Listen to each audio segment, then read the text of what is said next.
Hi ഇന്നൊരു long video ആണ് കേട്ടോ. ഞാൻ 10 ദിവസം വ്ളോഗ് എടുക്കാൻ വിചാരിക്കുന്നു. ഹായ് പറയ്. ഹായ് പറഞ്ഞേ. ഹായ്.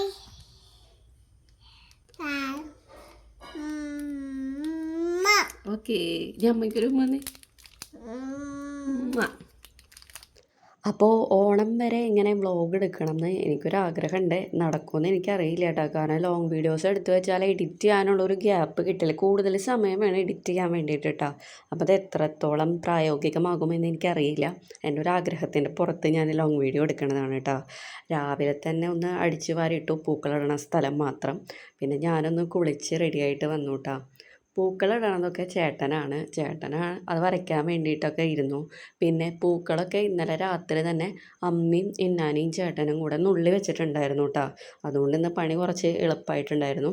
പിന്നെ ചേട്ടൻ്റെ ഇഷ്ടത്തിന് പൂക്കളിടണതാണ്. അതുകൊണ്ട് ഞാനതിൽ ഇൻറ്ററപ്റ്റ് ചെയ്യാൻ പോവാറില്ല കേട്ടോ. സാധാരണ ഞാൻ അങ്ങനെയാണ് ചെയ്യാറ്. ഒരാൾ ചെയ്യുമ്പോൾ അവരുടെ ഇഷ്ടത്തിന് അങ്ങോട്ട് ചെയ്യാമല്ലോ. പിന്നെ ഹെൽപ്പ് ചെയ്ത് അങ്ങനെ ഇരുന്നു, വർത്താനമൊക്കെ പറഞ്ഞ് ചായയൊക്കെ കുടിച്ച് ഞങ്ങൾ അവിടെ ഇരുന്നു കേട്ടോ. പിന്നെ അമ്മയ്ക്കൊന്നൊരു അടിയന്തരത്തിന് പോകാനാണ് അമ്മ റെഡിയായിട്ട് നിൽക്കണത്. ഇതായിരുന്നു നമ്മുടെ പൂക്കളം കുറച്ച് സമയം മാത്രം ഇങ്ങനെ തന്നെ നിന്നിട്ടുണ്ടായിരുന്നുള്ളൂ കേട്ടോ. മോനെ ഈ ഗ്യാപ്പിൽ പാപ്പൻ്റെ വീട്ടിലേക്ക് പോയിക്കായിരുന്നു. അപ്പോൾ അവൻ തിരിച്ചു വന്നപ്പോൾ പിന്നെ പൂക്കളം കണ്ടപ്പോൾ ആകെ ഭ്രാന്ത് പിടിച്ച പോലെ.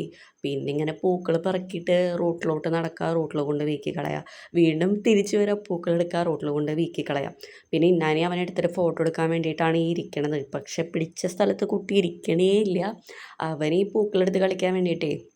പിന്നെ ഇതൊക്കെ കാണാനൊരു രസമായതുകൊണ്ട് ഞങ്ങളത് നന്നായിട്ട് എൻജോയ് ചെയ്യലാണ് കേട്ടോ. പിന്നെ തടഞ്ഞിട്ടും കാര്യമൊന്നുമില്ല, ആളതിങ്ങനെ ചെയ്തുകൊണ്ടേ ഇരിക്കും. പിന്നെ കണ്ടു നിൽക്കാനൊരു രസമാണ്. അപ്പോൾ പരമാവധി നമ്മളത് എൻജോയ് ചെയ്തു. പിന്നെ നമുക്കിന്നൊരു സ്ഥലം വരെ പോകണം കേട്ടോ. നമ്മുടെ നാട്ടിൽ, അതായത് കൊരഞ്ഞൂർ സർഗധാര എന്ന് പറയുന്ന ഒരു ക്ലബിൻ്റെ ഓണാഘോഷത്തോടനുബന്ധിച്ചുള്ള ഒരു ചിത്രരചനാ മത്സരം ഉണ്ടായിരുന്നു. അപ്പം മേമയും ഏടത്തൊക്കെയാണ് കേട്ടത്. അപ്പോൾ ചേട്ടനും അനിയനുമാണ് അവരെ ഉദ്ഘാടനത്തിന് വേണ്ടിയിട്ട് ക്ഷണിച്ചിട്ടുണ്ടായിരുന്നത്. ചേട്ടനും അനിയനും കലാകാരന്മാരാണ് കേട്ടോ. അനിയൻ മ്യൂറൽ ആർട്ടിസ്റ്റും ചേട്ടൻ ശില്പകലയാണ് ചെയ്യണത് കേട്ടോ. അപ്പോൾ അവരുടെ ക്ലബ് അംഗങ്ങളൊക്കെ വന്ന് സംസാരിച്ചു. പിന്നെ ഇവിടുത്തെ തന്നെ ഒരു ഡോക്ടറുണ്ട്, രവിശങ്കർ എന്ന് പറഞ്ഞിട്ട്. ആ സാറും ഇവിടെ വിശിഷ്ടാതിഥിയായിരുന്നു കേട്ടോ. പിന്നെ ഒരുപാട് കുട്ടികളുണ്ടായിരുന്നു കേട്ടോ അവിടെ. ഞങ്ങളുടെ നാട്ടിൽ ഇങ്ങനത്തെ പരിപാടികളൊക്കെ നടക്കാറൊക്കെ ഉണ്ട് കേട്ടോ. എനിക്ക് ഭയങ്കര ഇഷ്ടമാണ് ഇങ്ങനത്തെ പരിപാടികളിൽ പങ്കെടുക്കാനായിട്ട്. ഫാമിലി ഫങ്ഷൻസൊക്കെ കൂടുന്നതിനേക്കാളും എനിക്ക് ഏറ്റവും ഇഷ്ടം ഇത്തിരിയും കൂടെ സോഷ്യലായിട്ടുള്ള പരിപാടികളിൽ പങ്കെടുക്കാനാണ് കേട്ടോ. പിന്നെ ആ സാറ് സംസാരിച്ചു. അനിയനാണ് ചിത്രം വരച്ച് ഉദ്ഘാടനം ചെയ്തത്. ചേട്ടൻ ഉദ്ഘാടനം ചെയ്ത് സംസാരിച്ചു.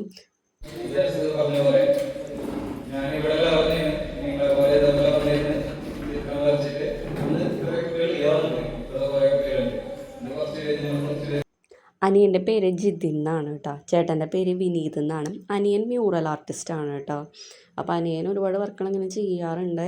ഞാൻ ഇനി വീഡിയോസ് എടുക്കാനായിട്ട് ശ്രമിക്കാം കേട്ടോ. അനിയൻ്റെ വർക്കും കൂടെ നമ്മുടെ വീഡിയോയിൽ ഉൾപ്പെടുത്താൻ വേണ്ടിയിട്ട് ശ്രമിക്കാം. അനിയൻ്റെ പിക്ചേഴ്സൊക്കെ കാണിച്ചു തരാനായിട്ട് നോക്കാം കേട്ടോ ഞാൻ. പിന്നെ അത് കഴിഞ്ഞിട്ട് അവിടെ ഒരു മോട്ടിവേഷൻ ക്ലാസ് ഉണ്ടായിരുന്നു. അപ്പോൾ ക്ലാസ്സിന് നമ്മൾ നിന്നില്ല കേട്ടോ.